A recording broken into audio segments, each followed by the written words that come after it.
नमस्कार, आप देख रहे हैं प्रभा साक्षी। मैं हूं आपके साथ अंकित सिंह। कार्यक्रम है संसद डायरी का। आज बजट सत्र के दूसरे चरण की शुरुआत हो चुकी है। आज प्रधानमंत्री नरेंद्र मोदी जब लोकसभा में पहुंचे तो जमकर मोदी मोदी और भारत माता की जय की नारेबाजी हुई। दरअसल 4 राज्यों में मिली कामयाबी के बाद भाजपा नेता उत्साहित थे।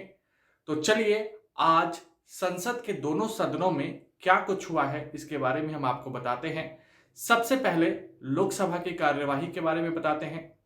लोकसभा के कई सदस्यों ने यूक्रेन से लौटे भारतीय छात्रों से जुड़ा विषय सोमवार को सदन में उठाया और सरकार से आग्रह किया कि इन छात्रों के भविष्य की सुरक्षा के लिए समग्र नीति बनाई जाए।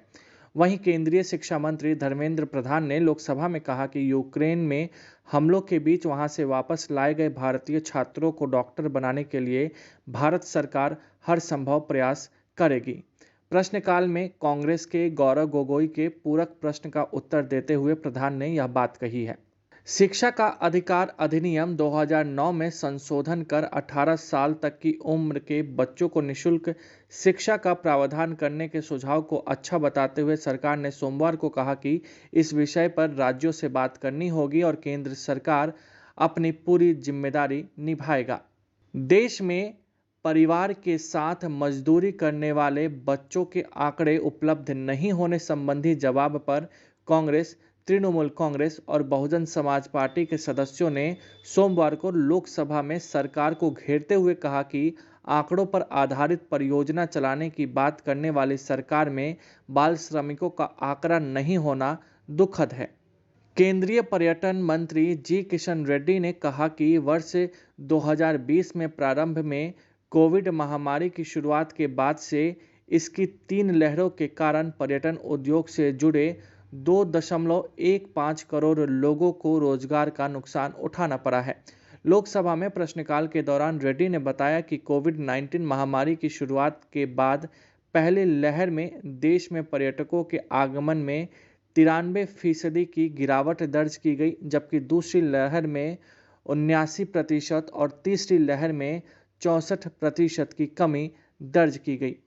वित्त मंत्री निर्मला सीतारमण ने सोमवार को लोकसभा में केंद्र शासित प्रदेश जम्मू कश्मीर के लिए वित्त वर्ष 2022-23 का 1.42 लाख रुपए का बजट पेश किया। विपक्ष ने सरकार से मांग की कि बजट प्रस्तावों के अध्ययन के लिए उन्हें पर्याप्त समय दिया जाना चाहिए। निर्मला सीतारमण ने निचले सदन में जम्मू कश्मीर के लिए वित्त वर्ष 2021-22 के लिए अनुदान की अनुपूरक मांग भी पेश की, जो कि बेहद ही ज्यादा रही। भारतीय जनता पार्टी ने सोमवार को कहा कि केंद्र में प्रधानमंत्री नरेंद्र मोदी के नेतृत्व में सरकार बनने के बाद से जम्मू कश्मीर में परिवारवाद खत्म हुआ है और सभी क्षेत्रों को अधिकार मिले हैं तथा उनका विकास हो रहा है।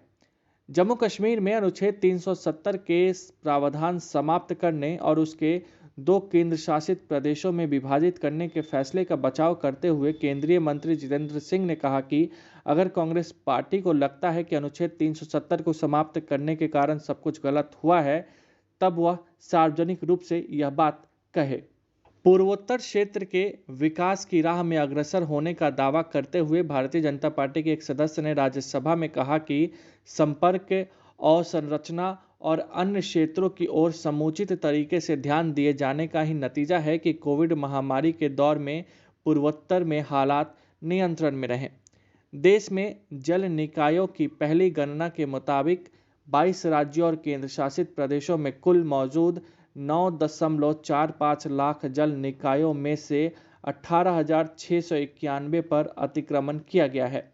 राज्यसभा में एक सवाल के जवाब में जल शक्ति मंत्री ने यह जानकारी दी। राज्यसभा में सोमवार को वाम दल और तृणमूल कांग्रेस के सदस्यों ने कर्मचारी भविष्य निधि में जमा पर ब्याज दर में कटौती का मुद्दा उठाने का प्रयास किया।